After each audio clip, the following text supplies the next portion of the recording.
स्वागत है मृत्यु अटल है दिल दहलाने वाली हिंदी कहानी। अगर आप भाग 1 देखोगे तो भाग 2 समझ में आएगा। तो चलो कंटिन्यू करते हैं। महाकाल ने रामानंद से कहा, उसकी मृत्यु का कारण अब तुम ही हो, क्योंकि यह 2 गांव पहले से ही तुम्हारा पीछा कर रहा था। इसने तुम्हें देख लिया था, लेकिन गूंगा और एक पैर से अपंग होने की वजह से यह तुम्हारी जितनी तेजी से तुम्हारी तरफ बढ़ नहीं पाया और न ही तुम्हारा ध्यान अपनी तरफ खींच पाया। बेचारा लगातार तुम्हारा पीछा करता रहा। जब तुमने आगे बढ़ना रोककर एक जगह पर मेरा इंतज़ार किया, तब यह अपनी गति से चलते हुए तुम तक पहुंच गया, लेकिन इस बीच से थोड़ा सा भी आराम नहीं किया, जिसकी वजह से दिल का दौरा पड़ा और यह मर गया। अपने बचपन के मित्र की मृत्यु से दुखी और यह जानकर और भी ज़्यादा दुखी कि उसकी मृत्यु का कारण भी वह खुद ही है। रामानंद बहुत रोया।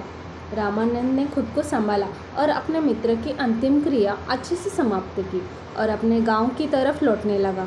जाते जाते रामानंद के मन में सवाल उठा कि उसकी मृत्यु कब होने वाली है, यह पता किया जाए। कुतूहलवश रामानंद ने महाकाल से विनती की कि यह उसे खुद की मृत्यु का समय और कारण बताए।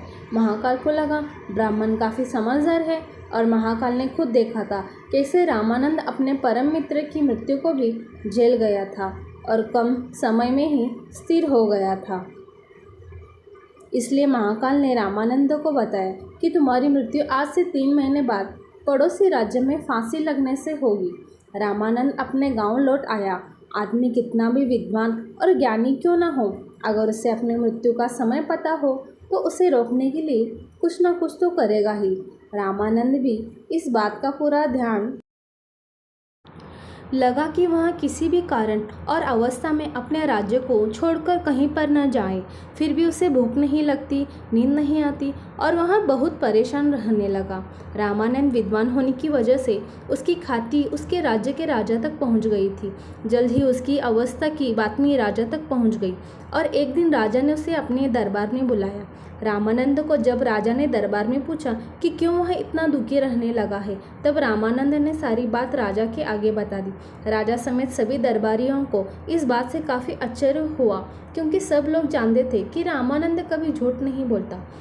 इसलिए सभी ने विचार विमर्श करके रामानंद को राजा के महल में ही सुरक्षित स्थान रखने का फैसला किया। राजा ने अपने महल में रामानंद को रहने के लिए एक बहुत आलीशान कमरा दिया। राजा चाहता था कि रामानंद उसके महल में कैदी की तरह महसूस ना करे, इसलिए सभी नौकरों को और सिपाहियों को आदेश दिया कि रामानंद को कहीं भी आने जाने से रोका ना जाए। राजा के महल में रामानंद अब अपने आप को थोड़ा सा सुरक्षित महसूस करने लगा, लेकिन कभी भी वहाँ रात को गहरी नींद नहीं सो पाता था। उसने बचपन में नींद में चलने की बीमारी थी और यह बीमारी तब ज़्यादा असर करती है जब आदमी चिंता में सोए या गहरी नींद ना ले पाए। राजा के महल में रहकर उसका यह बीमारी अब काफ़ी बढ़ गई, लेकिन इस बात का उसे पता नहीं था और राजा के आदेश होने की वजह से कोई भी नौकर या सिपाही कहीं भी आने जाने से नहीं रोकता था। जल्द ही वह एक दिन भी आ पहुंचा जब उसकी मृत्यु होने वाली थी। उस रात भी वो चिंता में सोया और नींद में उठकर चलने लगा। चलते चलते वह महल के अस्तबल में गया। एक घोड़े पर सवार हो गया। घोड़ा राजकुमार का था और राजकुमार अक्सर पड़ोस के राज्य के राजकुमारी को मिलने उसी घोड़े पर जाया करता था। जैसे ही रामानंद उस घोड़े पर सवार हुआ, घोड़े ने उसे राजकुमार समझ के दूसरे राज्य में जाने के लिए दौड़ लगा दी और कुछ ही समय में दूसरे राज्य के महल में जाकर रुका। रामानंद घोड़े से उतरकर उसे अपने राज्य के राजा के महल समझकर महल के अंदर घुस गया और वहां पर नींद में चलते चलते रानी के शयन कक्ष में जाकर सो गया।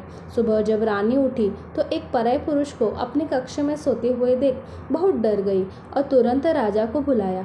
ये नज़ारा देख राजा को बहुत गुस्सा आया। राजा ने तुरंत दरबार बुलाया। वहाँ पर रामानंद को हाजिर किया गया और उसे फांसी पर लटकाने की सज़ा सुनाई गई। रामानंद ने राजा से अपने निर्दोष होने की सफाई देते हुए कहा, महाराज, मुझे नहीं पता कि मैं कैसे आपके महल में आ गया। आप ही सोचिए कि किसी की भी इतनी हिम्मत हो सकती है कि आपके राज्य में आकर आप ही की रानी की बगल में सो जाए और उसके साथ घटी 3 महीने पहले की घटना और महाकाल के बारे में सारी सच्चाई बता दी। राजा को भी रामानंद की बात में कुछ तर्क लगा, इसलिए राजा ने अपने पड़ोसी राज्य में रामानंद कि कहीं बातों की पुष्टि करवाई। तब उसे पता चला कि वह पिछले कई दिनों से पड़ोसी राजा के राज्य में मेहमान की तरह रह रहा था।